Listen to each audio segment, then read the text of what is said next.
ഈശംസിഹായിക്ക് സ്തുതിയായിരിക്കട്ടെ. വിശുദ്ധ യോഹന്നാൻ്റെ സുവിശേഷം 9-ാം അധ്യായം 1 മുതൽ 11 വരെയുള്ള തിരുവചന ഭാഗം. ഏറെ വിവാദം സൃഷ്ടിച്ച ഒരു സംഭവത്തിൻ്റെ തിരക്കഥ ഇവിടെ സമാരംഭിക്കുകയാണ്. യേശു അന്ധനായ ഒരുവനെ സുഖപ്പെടുത്തുന്നു. ജന്മന അന്ധനായവനെ, ഈ ലോകം ഒരിക്കൽ പോലും കൺതുറന്ന് കണ്ടിട്ടില്ലാത്ത, അപ്പനെയും അമ്മയെയും ചുറ്റുപാടുകളും പ്രകൃതിയും സൂര്യനും ചന്ദ്രനും പുഴകളും ഒന്നും കണ്ടിട്ടില്ലാത്ത ഒരു മനുഷ്യൻ. അവൻ്റെ അന്ധത യേശുവിൻ്റെ നൊമ്പരമാവുകയാണ്. യേശു ഇങ്ങോട്ട് ചോദിച്ചിട്ടല്ല, അവൻ്റെ വേദന അറിഞ്ഞ് അവനെ സുഖപ്പെടുത്തുകയാണ്. ശിഷ്യന്മാർ ചോദിക്കുന്നൊരു ചോദ്യമുണ്ട്.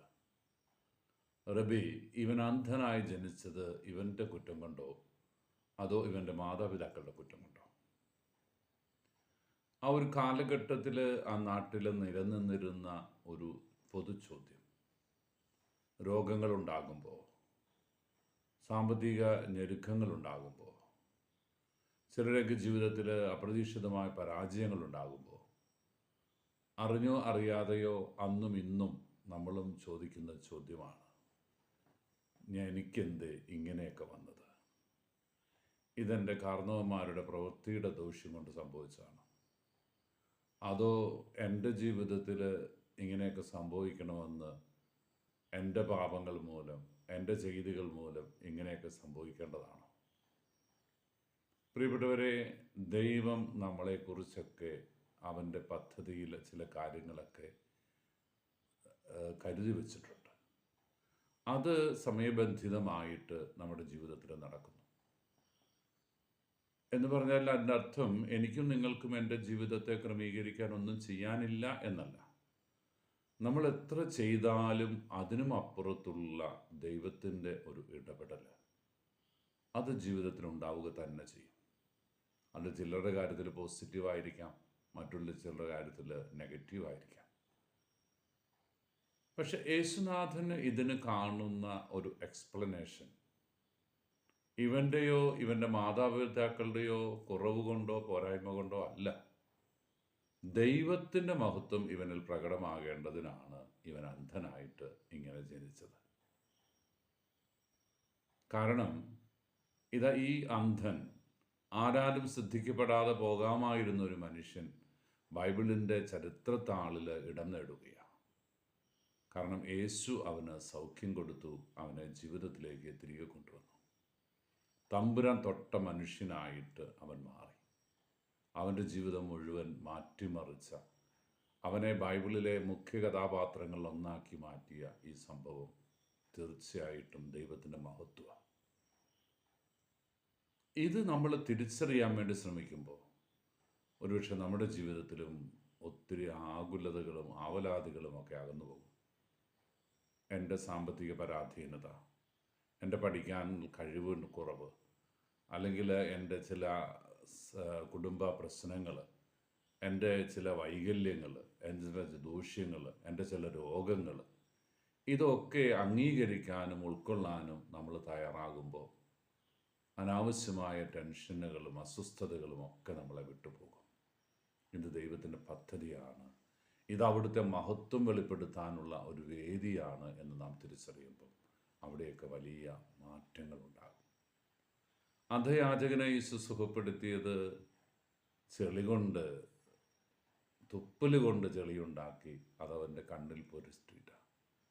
ഒരുപക്ഷെ അല്പം പ്രാകൃതമെന്ന് തോന്നാവുന്ന, ഒരു മനുഷ്യപ്പറ്റില്ലാത്ത ഒരു പെരുമാറ്റം എന്നൊക്കെ ഈശോയെക്കുറിച്ച് നമുക്ക് തോന്നാം. പ്രിയപ്പെട്ടവരെ, നമ്മുടെ കാര്യത്തിൽ ദൈവം ഇടപെടുമ്പോൾ ദൈവം നമ്മൾ ആഗ്രഹിക്കുന്ന രീതിയിലാകണമെന്ന് നിർബന്ധമില്ല എന്ന് ഇത് സൂചിപ്പിക്കുകയാണ്. നമ്മൾ ആഗ്രഹിക്കുന്ന രീതിയിലായിരിക്കണമെന്നില്ല നമ്മുടെ ജീവിതത്തിൽ ചിലപ്പോൾ ദൈവത്തിൻ്റെ ഇടപെടലുകൾ ഉണ്ടാവുക. നമ്മൾ ആഗ്രഹിക്കുന്ന വലിയൊരു മാന്യത നമുക്ക് തന്നുകൊണ്ടായിരിക്കണമെന്നില്ല ദൈവത്തിൻ്റെ ഇടപെടലുകൾ. അത് ദൈവത്തിന് മാത്രം നീതിയാണ്. അതുകൊണ്ട് തന്നെ ഈ അന്ധയാചകൻ ഒരിക്കലും ഈശോ തുപ്പൽ കൊണ്ട് ചെളിയുണ്ടാക്കിയതിനെക്കുറിച്ച് പരാതി പറഞ്ഞില്ല. അവനത് കാണാഞ്ഞതുകൊണ്ടായിരിക്കാം. പക്ഷെ എന്തുമായിക്കൊള്ളട്ടെ, ഇത് ദൈവത്തിൻ്റെ പദ്ധതിയാണ്. സിലേഹക്കുളത്തിൽ അവൻ പോയി കഴുകി തിരിച്ചു വന്നു, കണ്ണിന് കാഴ്ചയുള്ളവനായിട്ട്. ഇവിടെ രസകരമായ ഒരു സംഭവം, ഈ മനുഷ്യന് ഈശോയെക്കുറിച്ച് ഒന്നും അറിയില്ലായിരുന്നു. ഈശോ എന്നാണ് അവൻ്റെ പേരെന്ന് മാത്രം ആരൊക്കെയോ പറഞ്ഞു കേട്ടത് മാത്രം അവൻ അറിവുണ്ട്. യേശു എന്ന് പേരുള്ളൊരു മനുഷ്യൻ എൻ്റെ കണ്ണുകളിൽ ചെളി പുരട്ടിയിട്ട് സിലോഹ കുളത്തിൽ പോയി കഴുകാൻ പറഞ്ഞു. ഞാൻ പോയി കഴുകി, എൻ്റെ കണ്ണിന് കാഴ്ച കിട്ടി. അത്രേ അവൻ അറിയുള്ളൂ. പ്രിയപ്പെട്ടവരെ, നമ്മുടെ ജീവിതത്തിൽ ദൈവാനുഗ്രഹം ഉണ്ടാകാൻ നാം എത്രമാത്രം ദൈവത്തോട് സഹകരിക്കുന്നു, എത്രമാത്രം ദൈവത്തെ അറിയുന്നു, അത് എത്രമാത്രം ദൈവത്തോട് ചേർന്ന് നിൽക്കുന്നു എന്നതൊക്കെ ഘടകങ്ങളായിക്കൊള്ളട്ടെ.